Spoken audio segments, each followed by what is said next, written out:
e kala hitande Allah ina timmina den fodore ko poɗɗen ɓurde wadde ko yettude Allah timminde en nden fodore ha mbawɗen ɗum wadde en beltinima renndo ngo fof en no notiriri saabu ni eɗen cattirani joni hebbinde nokku eɗen joguiɗen caɗelani mawno Mamadou An nanɗo wiyata joni ko so fulɓe noddi duwaki yimɓe foof garda walla duwaki yiiɗi yontaɓe fulɓe foof saabu tawa ko jontaɗo maɓɓe maayi halde kawruɗen halde pottiɗen enen foof ni noon ene saɗi en jettiri ɗum Allah no feewi Allah andi hol sirɗo mo jogui ɗon onon bengal Mamadou Alassane Ba ha ko oɗon mbawa rendinde te kadi ɓe ndendinɗon ɓe ko keele meheteɗe suttiɓe tan wonni gandide men kala mo jiiɗa ɗo wonko ɓetata ko teddi ma woni to wuuro men ma woni to leegal men ma woni to fedde men ɗum ko yettere Allah en jettiri ɗum Allah no feewi en jetti Allah kadi e kala saaha nde eɗen mbaɗa ngal ɗo gueɗal gardeten e yimɓe men musidɓe men sehilaɓe men ɓe ganduɗa ɓe fofof ko enen mbaddata ko suuɗi e ko feeñi ko banggue moƴƴere ko enen mbaddata ɗum kadi ɗum belanmo mawɗo guila e jeeyaɓe e lewlewal communication hono Ousmane Makki Abou Sy ceerno Abou Sy e Abou Gaye ceerno Abou Sy noon mi fotani tan wiide mo jeeyaɓe e lewlewal communication saabu so neɗɗo firi deftere alqur'ana nde e pulaar so ari ene foti andude hoto heedi ceerno Abou mo yiɗi mbima fira deftere alqur'ana nde e pulaar kañum gooto won leñol fof wonno waɗi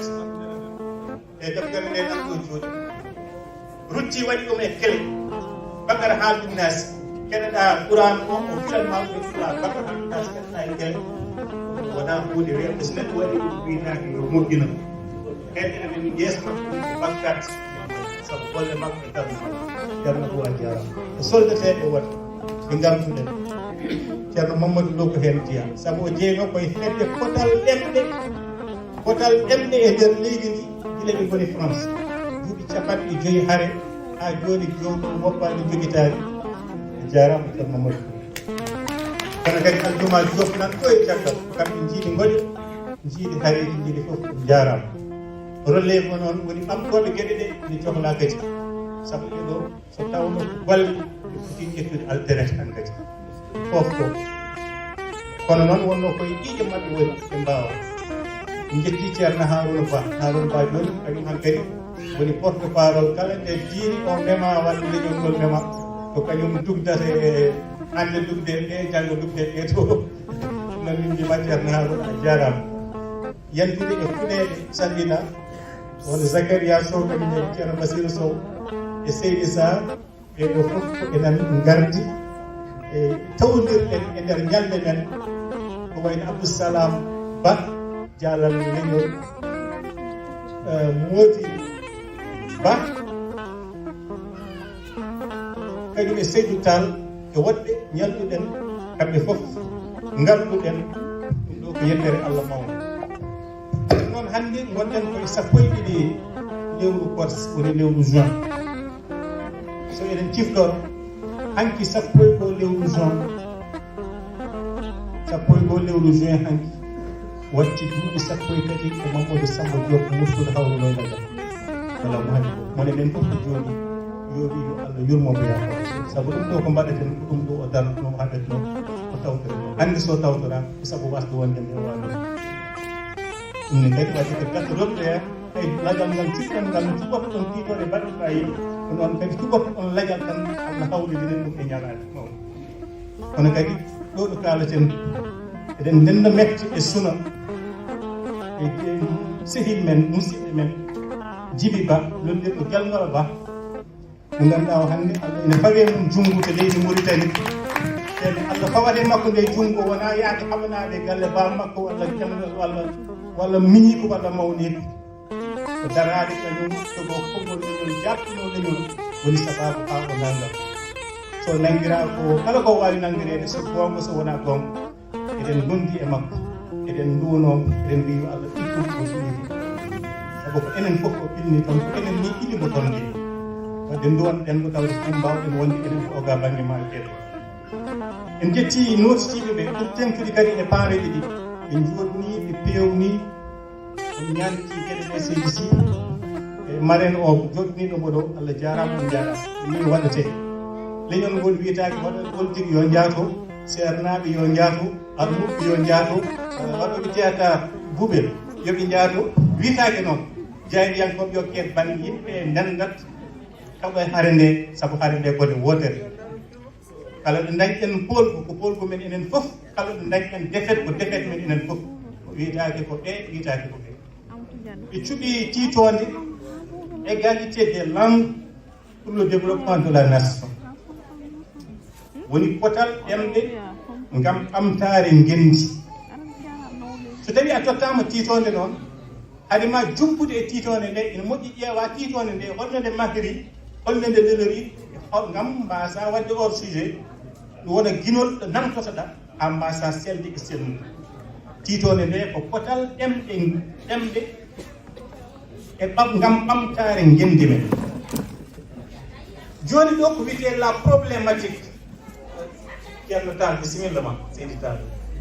ko wiyete la problématique woni gaggo o ko égalité potal ngal ɗum woni so dawno joni ko ka dottade nde tiitone wona aɗa waɗa dissertation walla aɗa waɗa goɗɗum ƴewata ko ɗum woni caɗele holko ummini nde tiitone ala ko ummini nde tiitone so wona potal ɗemɗe ngendi ngam ɓamtare ngendi men joni noon tiitone nde nonde mahiri ni alay saago darteɗen ɗon seeɗa saabu joni ni eɗen poti ni hakkadi ɓurde ni hande ɓurtinde koye men ni wiide pulaar e nder ɗemɗe ngendiji saabu pulaar wona langue nationale pulaar ko langue continental pulaar ko langue intercontinental pulaar ko langue international enen en poti jiwdini haɗede ɗo ɗemɗe ngendiji ko en ko haɓanade ɗemgal ngal holno wonirta ɗemgal africankewal e ɗemgal aduniyankewal cuganade e sembe andiyankoɓe men no goniri hande e nder diaspora ji nden noon min kam mi natti wiide pulaar langue national mi natti mbiyatmi tan ko langue africaine hay ɗum ni natti wonde gonga saabu en dañi joni woguɓe jibinaɓe to Orléans jibinaɓe nokkuji goɗɗe taw kadi men kalata hande ko ɗemgal pulaar donc la problématique gaggo o ko potal ɗemɗe leydi men e nder nokkuji ɗi yimɓe foof ndendi poti e mumen ɗum ko problématique joni noon holko addi ɗo ɓamtare ngendi ɗum koko wiyete fandare nde objectif ɗum ko hadaf o woni to yimɓe ɓe ko joynoto ko to payi to ngam mbawen yettade toon alay saago cafren la problématique holko woni la problématique caɗele gaggo o ɗum ɗon koko wiyete potal ɗemɗe ngendiji jafoɗon hade mi woɗɗoyti mi wawa wasde salminde kadi ɓe weytare ɓetel jegues woni sukaɓe men ɓe ɗo ar ɓe gari ko notitade e nder nuɗo noddano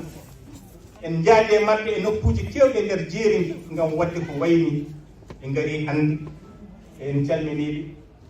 tubbude hooreje o e arɓe ɓe fof yentude kadi e hohoɓe wonɓe ɗon ma ɓe gaftu e mabɓe so weeɗi Allah joni noon ganden tawa ko wiyete ko haare ɗemɗe wona haare men haare Sénégal ko ɗum haare aduna o ɗemɗe aduna o fof te koko meeɗi wonde haare ɗemɗe aduna o fof foftinanno en tan ko taw balmen Adama ina sosi ɗemgal ngal ganduɗa ngal aduna o fof hande ko ɓeenagal kono tawde caltiri balmen Adama waɗi ha ɗemɗe calodiri yimɓeɓe peeñi e leƴƴi kewɗi Allah kadi e hoore mum wi mi tagui on e leƴƴi ceertuɗi mi tagui on e rewɓe e worɓe firti han kadi ko problématique mo ɓosteno wona diri ɓuuri en doole mum saabu ko jomiraɗe hoore mum lelni mi tagui on e o fannu holko ɗum firti noon ɗum firti ko elle so tawi a dagama e ngal ɗemgal walla a dagama e ngol leñol elle ko Allah koko fettuma e maggol wasde darade e on affectement noon ɓessi wawde kono démission de poste walla abandon de poste ni walla démission wadde firti ko darnade ko Allah fettuma ɗo e leñol taw aɗa wawno jibinede sa soni aɗa wawno wonde séeréer taw kono jaam séeréeraɓe nan ɗo aɗa wawno jibinede chinois Allah jibinma ka pullo kalaka ɗemgal pula woto woɗɗinoy kadi ɗe Allah fettuma tan ko toon ya darano toon sa daranaki toon wonko gandiɗa e dewal Allah min e fimdam e yiyande égalité des langues noon kadi haɓama bangyo kam so France so Amérique so Bangladesh sabu ɗum adduno ñalawma ɗemgal neniwal so bangeji goɗɗi koko meeɗi wonde haare wadde hande kala ɓiɗina fof juuɗe mum mi wonda ko joni fof yo jol faam a waɗi kadi démission te kadi fotɓe darade e nder on ɗon kon kono no moƴƴi mbaɗen ko wiyete ko beele égalité mine hooram ni hen saahaji kadi beele égalité boom ina woodi beele potal ina woodi beele potal ni ina wawi wodde sabu min oɗo poɗanɗoɗo potal ko poɗanɗoɗo potal ko fof somi addanama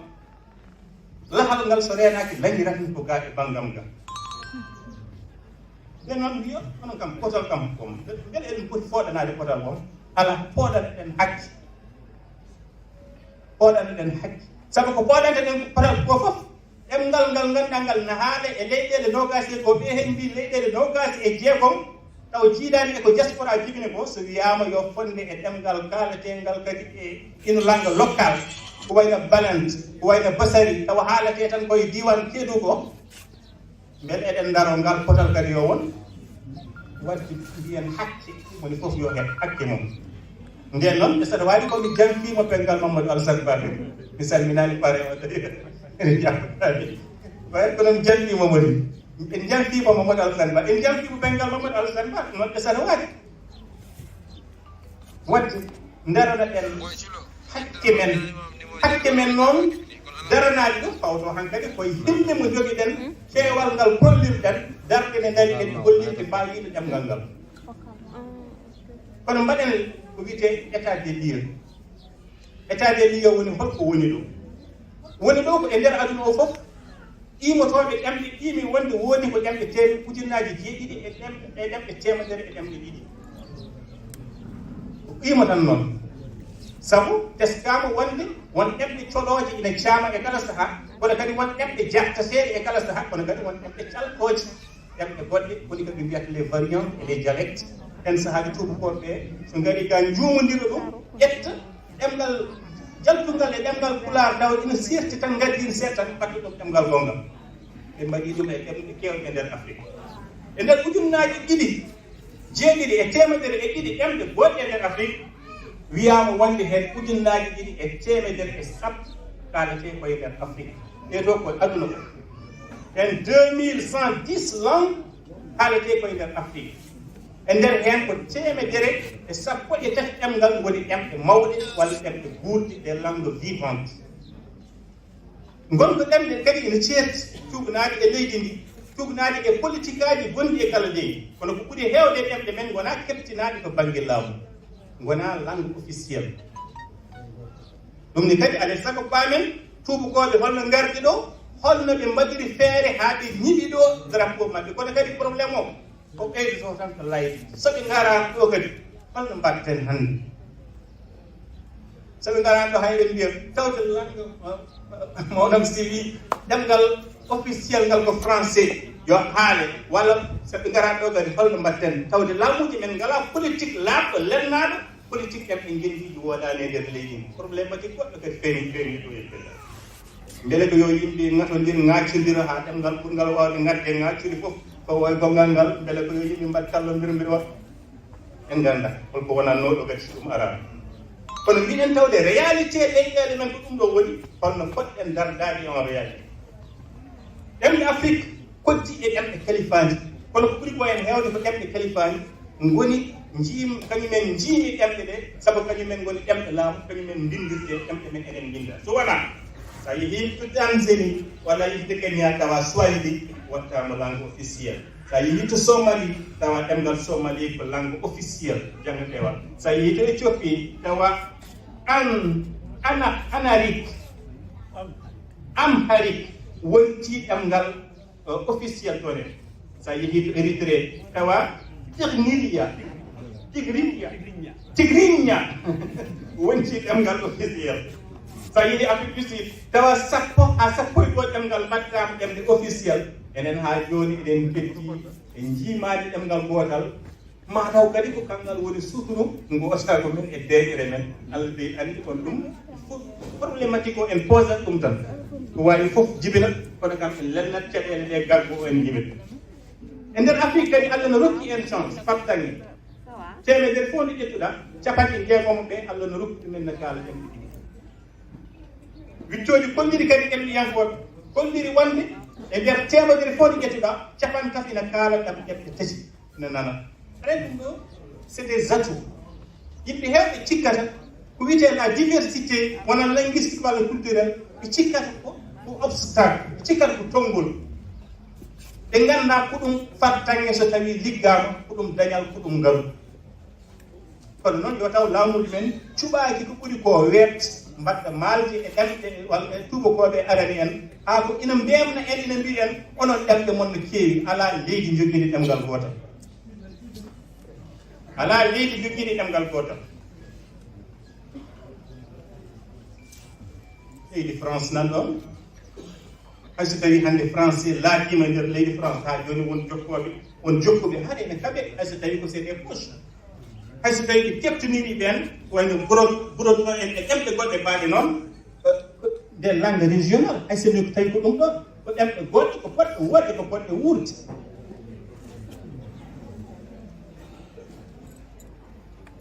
to baŋnge ɗemɗe woto hay gooto tuum en oɗon keewi ɗemɗe min mbawa sahlude potal ɗemɗe woto hay gooto wi woto RTS wi ina saloro en ɗum woto laamu wi ina saloro ɗum wona hay gooto wi ina saloro ɗum sabu Indonésie waɗi ko temedde jeeɗiɗi e nogas e joyi ɗemngal enen so heewi jogiɗen ko capantati e jeetati capantati e jeenayi leydi Nigéria waɗi ko temedde joyi e nogas ɗemngal 520 langue jeeɗiɗi heen maayi keddiɗi ɗe ene nguuri leydi Cameroun ɓuri en ɓadade ɗo no waɗi temedde capanɗe jeetati e joyi 285 langue donc 5 langue mofta en joyi jattama maayi sappo e ɗiɗi keptinaɗe laamu yanti hen kadi e nder Afrique ɓuri tengtude leydi men Sénégal sa ƴeewi école ko naati ɗo e hen mbi 1817 e hen mbi 1830 ha joni e nder Afrique fof sa ƴetti ɗum taux d' scolarisation tolno jangde nde so ƴetama temedere fof ko capantati capanɗe jeeɗiɗi heddiɓe hay so tawi ko ngala ɗemngal laami ɗumen halfi ɗumen ɓe janngani ngal ɓe ganda ngal ɓe nanata ngal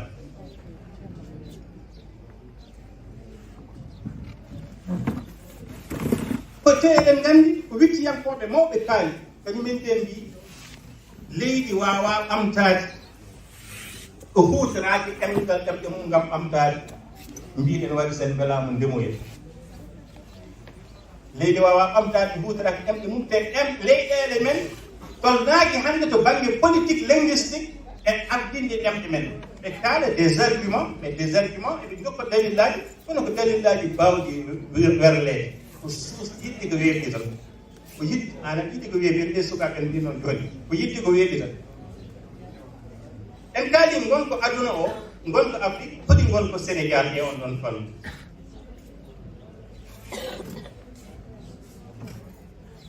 to banggue leydi Sénégal ina haale ɗo ina woodi ɗo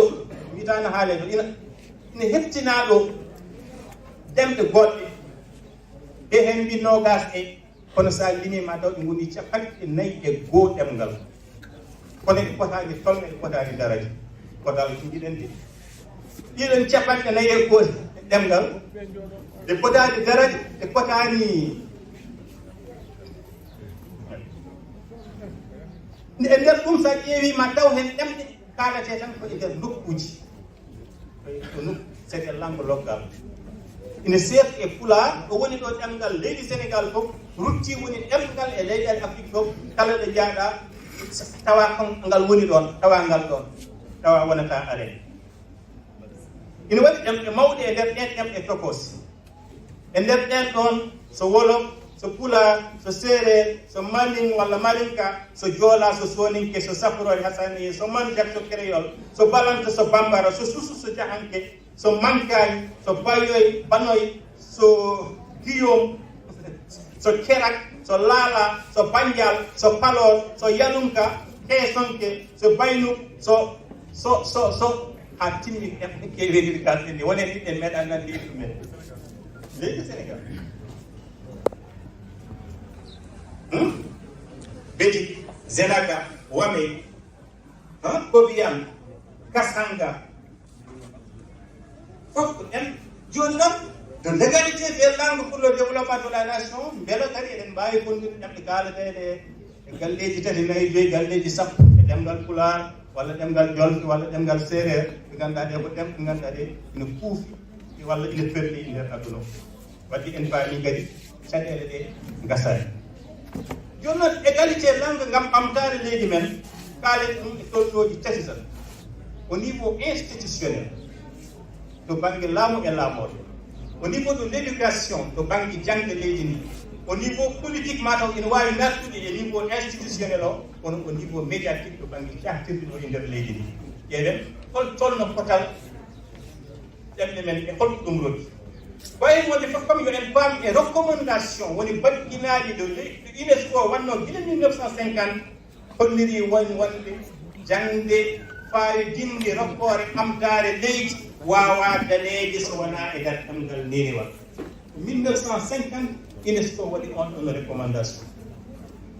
mataw Senghor nde ronti laamu e tubakoɓe jokki jaɓɓal tubakoɓe e to banggue jangde e to banggue fof ala fof ko wayliti hen hankkadi ko en jokkuɓe tan mataw ko ɓaleɓe tan laamiɓe laamuji tubakoɓe ɗum kadi jokki mataw ha yetti ɗo kadi mais hoore mum mataw nde caɗele posegol ɗemɗe gendiji waɗi yaltini décret waɗi kadiɗi kono oɗo komo 1971 o ɓuuri loddude on décret ɗon ko décret numéro 71 566 o waɗaka ñande nogasi ko lowru men 1971 oɗo wi cuɓiɓe ko ɗemɗe joyi walla jeegom ɗemɗe jeegom kadi men goni ɗemɗe gendiji paama oɗo degi e tan ɗo yimɓe ndeni yo jaam dañi tawde heddiɓe ɓe mataw ina pamɗi pamɗugol ha dilli men mataw mbawa ɓustu dillinde leydi walla yeɓɓinde hunde leydi joni noon kala décret woni kala yamirore sifande laamu ina waɗa ko wiyete motivation motif holko deƴƴi ɗum holko woni dadɗude oɗo décret holko woni dadɗude décret Senghor wi keɗoɗen ko Senghor wi nde waɗata motif oɗo décret o wi que tout d'abord remplacer comme langue officielle et comme langue d'enseignement n'est ni souhaitable ni possible. Si du moins, nous ne voulons pas être en retard au rendez-vous de l'an 2000. En effet, il faudrait au moins 2 générations pour faire une de nos langues. Pour faire une de nos langues nationales un instrument efficace pour l'enseignement des sciences et des techniques. Et à condition que nous nous eussions les moyens financiers et humains, c'est-à-dire des savants et des techniciens assez qualifiés. Or, Senghor Halat, en cette seconde moitié du XXe siècle, 40 à 50 ans de retard, cela ne se rattrape pas. Voilà le décret au Wadifayi. Wadifayi, il y a un décret. Il y a un décret. Il y a un décret. kono tampinen koye men ɗemɗe men ɗe mbawa joni lomtade ɗemgal faraysi ngal eɗen cohli hakke yontaji kewɗi limtinde gam mbawen wawde lumtinde ɗon so ɗum ala en jogorani nositade aaji hitande 2000 saabu eɗen gandi 2000 wonnoɓe docteur o wino ko gaɗɗa sora comme Paris to banggue jikkude c'est vrai kono noon to banggue ɓamtare wona gonga min sikkoɗo ɓende tan Mamadou Samba Diop mum de ɓoyaji mum gadana Paris ma taw ari tan woɗi jaɓɓata tan hankadi ala ɗo tan nawatama hunde fof nawatama tan wiya tan mbi mor mbawi ko ɓamtare nde eɗen moƴƴodiri